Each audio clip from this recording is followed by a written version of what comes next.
7.2, Algebra 1, we're going to talk about the division properties of exponents. So we're going to bring back this whole idea of 2 to the 8th times 2 to the, or divided by 2 to the 5th. What does 2 to the 8th power really mean again? 2 times 8 times. Yeah, 2 to its times itself 8 times. So you guys would agree 2, 2, 2, 2, 2, 2, 2, 2. And all of these would be multiplied. Right. But what does 2 to the 5th mean? 5. 2, 2, 2, 2, 2.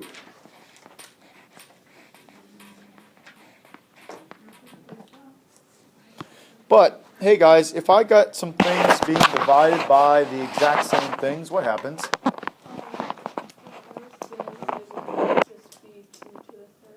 It is 2 to the 3rd power. But why is this happening? Because I got 2 divided by 2. Yeah. So 2 is gone, they cancel, they cancel, they cancel, they cancel, and they cancel. Leaving you with a 2, 2, 2, and 2 times 2 times 2 is 2 to the 3rd power.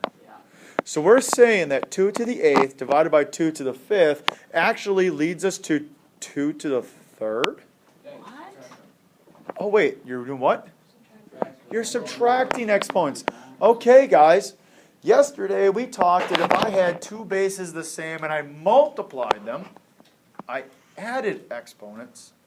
Today we're dividing those bases that are the same. We will subtract. So 2 to the 8th divided by 2 to the 5th is 2 to the 8 minus 5, which is 2 to the 3rd. Pretty cool how that works. This one has a name. This one's name is the quotient of powers. The quotient of powers says you divide two powers with the same base, you subtract the exponents. And lo and behold, here it is with only variables. A to the m divided by a to the n is equal to a to the m minus n. It's exactly what we just showed, right, with an example. And so, we need to do that example there, the quotient of powers, the diffraction of powers. So it's x cubed y to the 4th divided by y squared divided by times y. Notice that it's x cubed y to the 4th. Can I put those together on top? No. No, I can't do anything there. Can I do anything on the bottom with x squared and y? No, they're pretty much, you can't combine x's and y's that way. So this is, top and bottom is simplified. Guys, anytime you work with a fraction, when we're trying to simplify and do those types of things, you always think of a fraction's numerator and denominator as a set of parentheses around them. That's what at least I like to do. I like to fix or simplify a top and then a bottom before I start to say, hey, there's things on top and bottom that have the same base.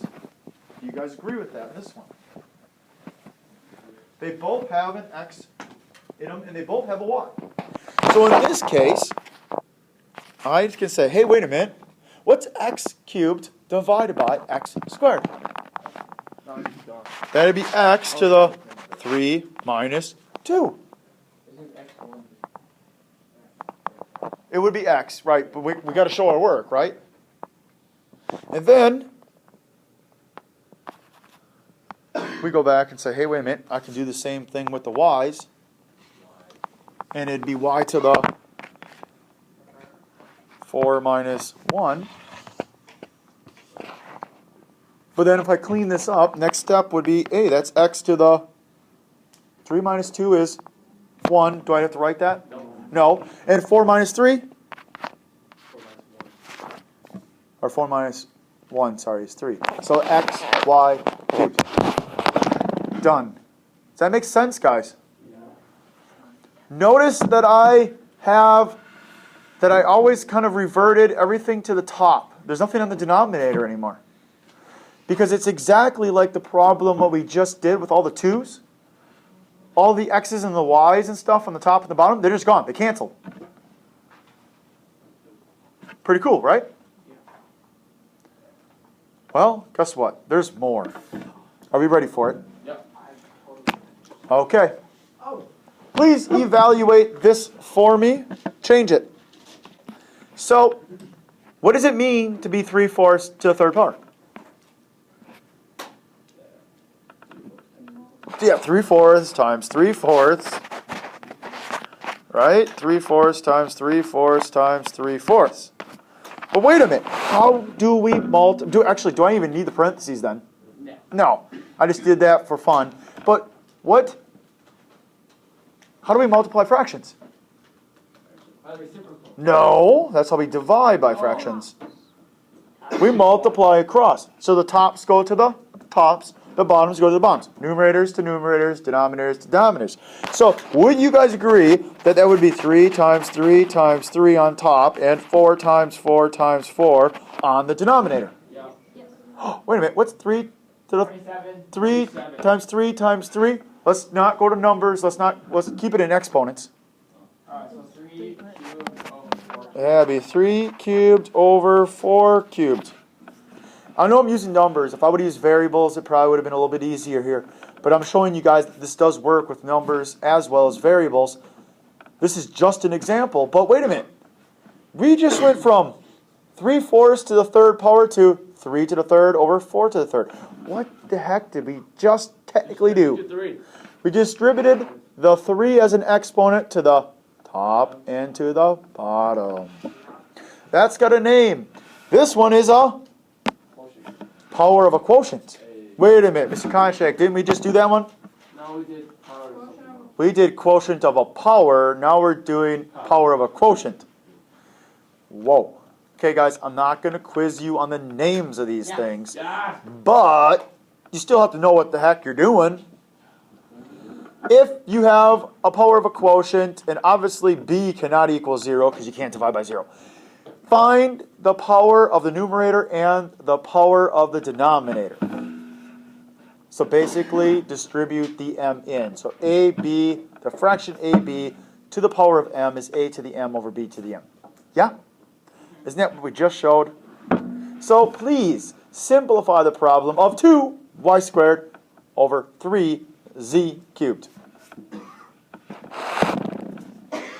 Hint, again, it's a fraction, so we're always looking for, can I simplify that fraction first?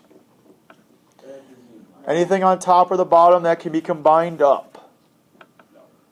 No. Okay, so then distribute the 2. So what does that give us when we distribute the 2? Okay, so we could take this in chunks, right? 2y squared with a set of parentheses squared over 3z cubed, what's a cube? Squared. That's just to the top and bottom. Now you have a power of a product on the top and bottom. And when you have a power of a product on top and bottom, you will what? Multiply, or again, distribute the exponent to the exponents of the others. So what would that look like? Yeah, we're going to...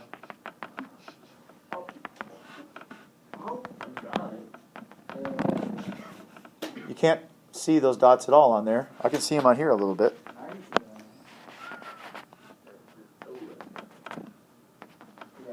How many people remember that 2, the exponent of 2, has to go on the 2 and the 3? I did. Because this is really going to look like 2 squared y squared squared. That's a square inside. Over 3 squared z cubed squared. Guys, I understand that a lot of us don't want to do y squared squared right now. We just want to do y to the 4th right away. But right now, we're just learning these things, and I want to see your work. So potentially, a little bit later on, you'll be able to get kind of faster on these. Like, I don't have you guys show your work necessarily to do 2 times 3 anymore, right? It's just 6. So what's 2 squared, sorry? 4. 4. Y to the 4 over 6. 9. 9. Z. Maybe we should show our work. Because it's power of a power you multiply. You multiply, so it's 3 times 2. Can I reduce any of this? No. No, you're done. Next one. What is 2 to the 5th divided by 2 to the 5th? 2. Ooh, it's 1. It's the same thing divided by the same thing. 2. Which equals 1. Now let's see. I put that onto the left side. But on the right side, let's use our exponent rules. Wait a minute. Same base divided by itself. You do what to their exponents? So this would be 2 to the 5 minus 5. 0. Oh wait, that's 2 to the 0. So 2 to the 0 is equal to? 1. 1. Don't write that. Looks weird. That's called the zero exponent rule. The zero exponent rule says anything to the 0 power is 1. Boom. So, any non-zero number, because you can't have 0 as a base, because really technically you're dividing by itself, and then therefore you end up having 0 in the bottom, la-di-da-di-da. Basically, any non-zero number raised to the 0 power is 1. I'd say B is the easiest one of all of these. Yeah, 2 over 15 FG8. There's no B equal 1. There's a 0 outside. B equal what? Okay, guys, let's start off with part B. Here's the cool thing. They give you this really super complicated, really not that complicated, but it seems like you have to make like, oh man, that's a lot of subtracting and putting stuff together, right? Box them up. And then all of a sudden you look at the very end and you say, oh, it's to this all to the 0 power. 1. So the whole thing equals 1. That's it. 1. That's the answer. Now, be careful, guys. If you remember back to last night's homework, like problems 18, 19, around there were several sets of parentheses with stuff to do. If one set of the parentheses had a 0 exponent, just that piece becomes 1. The others are still there. So be very careful. So that's why I also have problem A in here, so that you can see that you have b to the 4th, c squared, d to the 0 power over b squared c. Try that one. So, again, cardinal rule of fractions, I take care of the top first and then the bottom. Can I simplify the top first? Yeah, no. And the answer is? Can I simplify the top? Yes. Anything to the 0 power is? 1. So the top becomes b to the 4th, c squared times 1, which I don't need to write, over b squared c. But at this point, now I can see that I got b's over b's, c's over c's, and I'm dividing, so what do I do to their exponents? Subtract them. B squared c. So I got to show that. And then there comes b squared c, and you're done. Yeah, that was the same thing. I just put a 1 behind. You don't need to put the 1 behind the c because it's implied. 1 times that thing is that thing. Is it wrong if you put that at our level? I would rather have you guys, because you guys should know that 1 times anything is that number. So I would say no 1 after or before. If it ended up being a 2 for some reason, then yes, you got to have the 2. Okay. Then we got negative exponent rules, and it says for any non-zero number a and any integer n. Basically, a to the n, negative n is a reciprocal of a to the n and vice versa. But basically it comes down to this.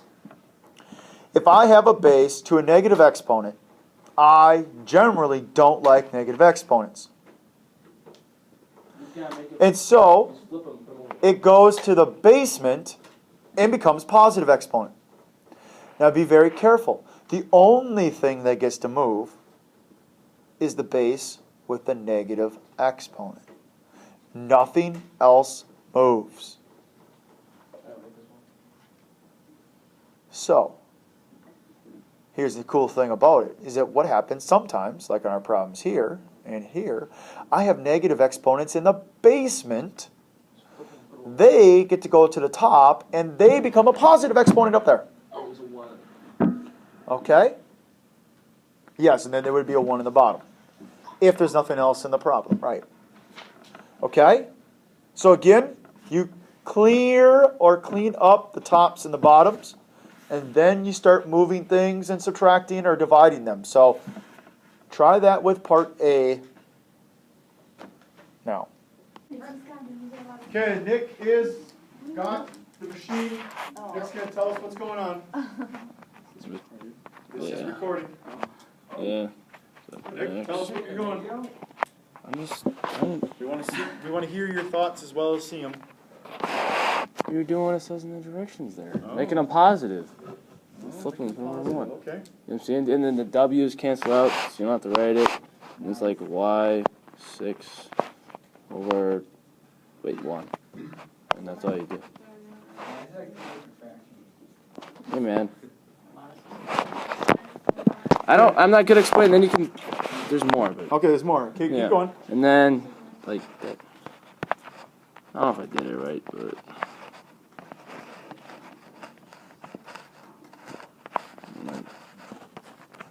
Or something weird.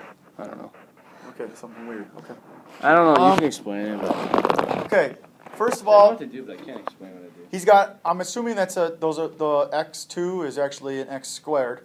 Yeah. Okay. It should be a little letter, the sub letters. Okay. So we're seeing x squared y to the 6 over v to the 3rd power. Is he correct? So is this what everybody else got? Is it the answer everybody got? W's will cancel, because hopefully everybody can see that. Those will cancel. But then, something got lost, I think. Does everybody agree that v to the negative 3 we don't like? It was on top, so it gets to go to the bottom. I actually like what Nick has done here with the fact that he separated these all to their own fractions. Actually, I think he is right. Yeah, Nick. He is. He's right. It's because once the w's cancel away, we're only left with v's, x's, and y's. The v's went from the top to the bottom. The y's went from the bottom to the top. And x squared, do they get to go anywhere? No. The only thing that I'm kind of worried about his work is where did this extra 2 come from? It's a 1. Okay, it should be a 1. Okay. There's a lot of squares and stuff. There was a lot of squares going on, I agree. But do you guys kind of see that this is still the same thing? That he broke them into their own fractions because we multiply fractions across the top and multiply across the bottom. That is perfectly fine. Just easier. It is sometimes easier to say, hey, all the x's are together, all the v's, all the w's, all of that stuff. So perfectly fine. So yes, his answer was correct. Be careful because we are talking about exponents. And again, on next week, we will be talking about exponents that have fractions in them. So it's even another little bit layered in there. Okay? Next problem. 5 over 25. How does that reduce? It becomes 1/5. Then, are there any other j's? No. So, I don't like it. J minus 3. So, it's not j minus 3, it's j to negative 3. J goes from the top to the, and becomes a positive exponent. Hey, this has got some k's on the top and the bottom, right? Yeah. I'm going to let you guys in on a secret. Anytime I do the quotient rule of powers, you subtract them, but the result is always on the top. So it's always going to be k, or in this case k, of 2 minus a negative 4. Which actually, you subtract a negative, you are adding. And m. M to the negative 6 minus a negative 2, which means I'm going to do what with the 2? Add it. Okay? Is everybody okay with that? Do I really need to write the 1? No, I wouldn't write the 1. What's k? 2 plus 4. So it's k to the 6. 5, I think we agree, is on the bottom. J is on the bottom, j to the 3rd power. But m, negative 2, or negative 6 plus 2 is negative 4. Are we done? I got it. Are we done? No. Do we like this? No. Well, we like the work because it's still right, but we're not officially done until we have positive exponents, because we like positive things. So therefore, we have to go one more time. K to the 6 on top. 5j cubed. And where does m to the negative 4 go?